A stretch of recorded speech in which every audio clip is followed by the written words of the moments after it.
Podemos dicir que aquí comeza unha lista de case 1 milleiro de nomes.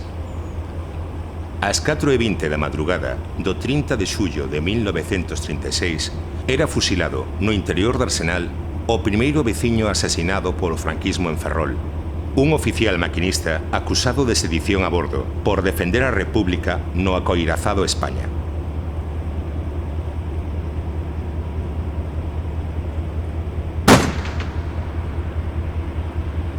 Abofé que non sería o único. Só 5 días despois, o xefe do Arsenal e exministro de Mariña era tamén executado tras os muros.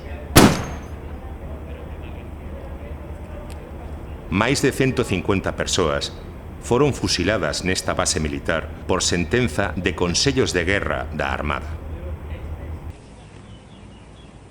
O fusilamento, baixo o amparo de códigos militares decimonónicos, era o xeito de represión oficial.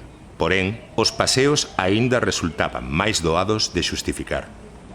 Unha nota dun simple xefe de policía era suficiente para argumentar a execución por un intento de fuxida dos reos. As vítimas eran sacadas do cárcere e liquidadas diante dos muros dun cemiterio.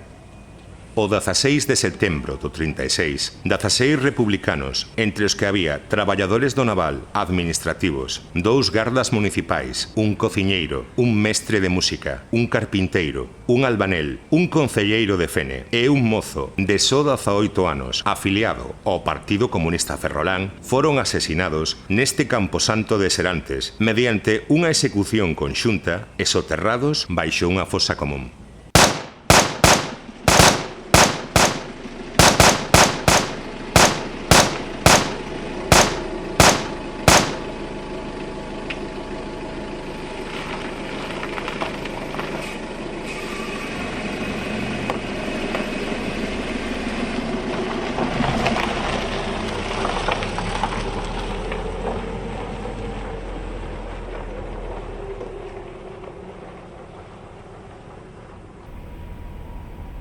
Após o alzamento militar, o xeneral Mola dictaba a seguinte orde aos seus simpatizantes.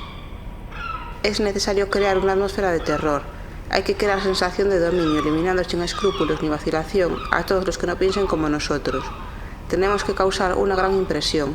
Todo aquel que sea abierta o secretamente defensor del Frente Popular debe ser fusilado.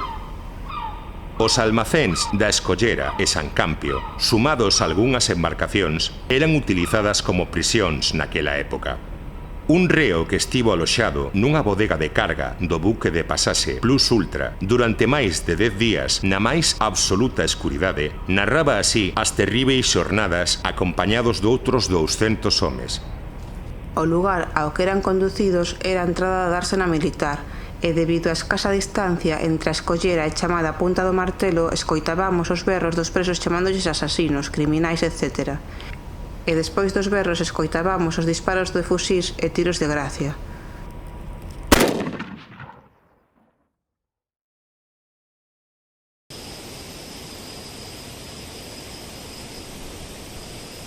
Tamén existía a guerrilla. Asoltos como este retiráronse moitos dos fuxidos galegos tras o golpe.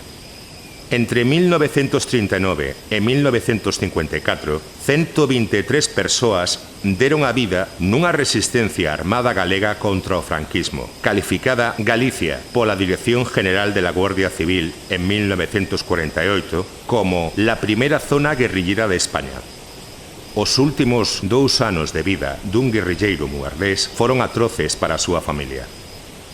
Asediado pola Garda Civil, foxe ao monte. A súa muller é maltratada e privada de alimentos por non delatar o home.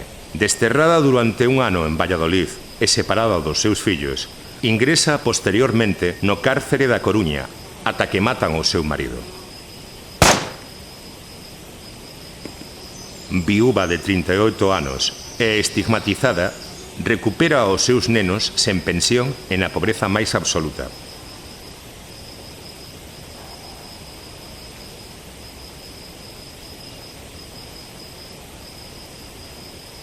A pesar do colosal esforzo do bando golpista por querer amosar unha imaxen de protección da Igrexa perseguida por unha suposta cruzada republicana, Moitas vítimas do rolete franquista practicaban o catolicismo. Os falanxistas asasinaron a un crego de Xestoso por negarse a doar cartos da parroquia para o movemento Salvador de la Patria. Algúns devotos recibían os santos sacramentos dos frades mercedarios ferroláns ou solicitaban un catecismo antes de seren fusilados. Un párroco de Ferrol que colgara os hábitos sobre 1930 tamén pasou polas armas.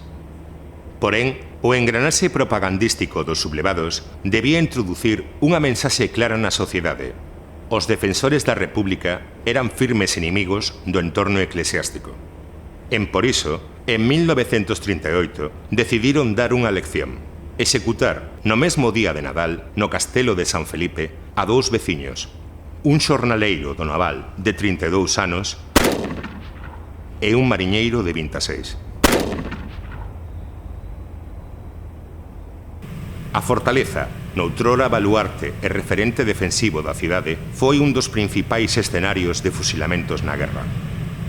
Máis de 80 persoas, acusadas de opoñerse á sublevación militar, foron axustizadas na contorna desta fortificación do século XVIII. Xenerais, alcaldes, sindicalistas, labregos e concelleiros pasaron polas armas, mais tamén unha muller, natural de Mugardos, militante activa do Partido Comunista, e nai dun bebé de 3 meses de idade, asesinada o 27 de xaneiro de 1938 tras unha instrucción previa en un consello de guerra repletos de declaracións e testemunhas falsas.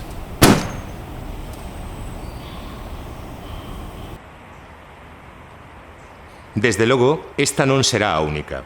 En Miño aparece sen vida, executada polos falanxistas, sen xuizo, unha mestra de 41 anos. Afiliada á FETE-UGT e ao PSOE e fundadora do subcomité coruñés da Liga Internacional de Mujeres Ibéricas e Hispanoamericanas, foi calificada, según consta no informe da Garda Civil, como un elemento perigosísimo. O seu pai foi obrigado a abandonar Miño. A súa casa foi saqueada e os seus libros queimados.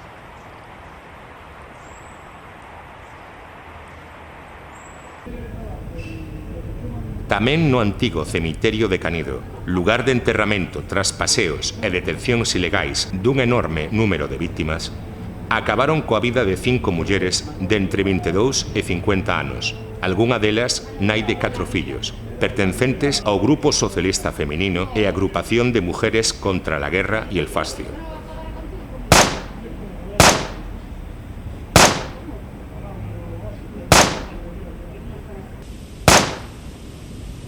En marzo de 1938, acusan a unha labrega de 39 anos, nacida no lugar de Esteiro, en Cedeira, de axudar aos fuxidos. A Garda Civil leva cara a un peñeiral de Valdoviño, ata a unha árbore, viola e asesina por disparos de fusil.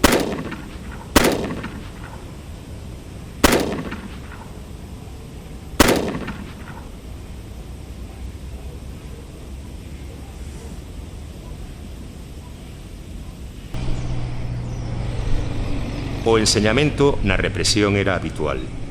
Nas Pontes, os falanxistas asustizan a toda unha familia dun tenente de alcalde agrarista acusado de comunista sen dereito ao xuízo. A enorme popularidade levou ao revanchismo asesinando ao home, a súa esposa e aos 2 fillos de 28 e 18 anos.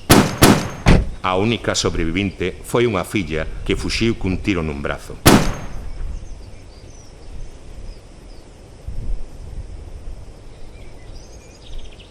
Mais non son os días, meses e anos próximos á sublevación houbo execucións. O 10 de marzal de 1972, 2 traballadores da antiga Bazán e militantes de comisións obreiras foron asasinados por disparos da policía cando reclamaban un convenio colectivo propio durante unha manifestación en Ferrol.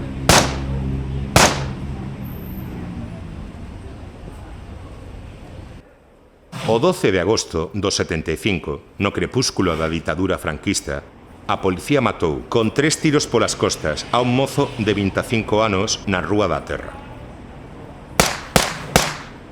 A versión policial mentía argumentando un suposto ataque do rapaz aos membros da seguridade e o seu posterior suicidio, versión desmontada e recoñecida polo propio goberno de España moitos anos despois.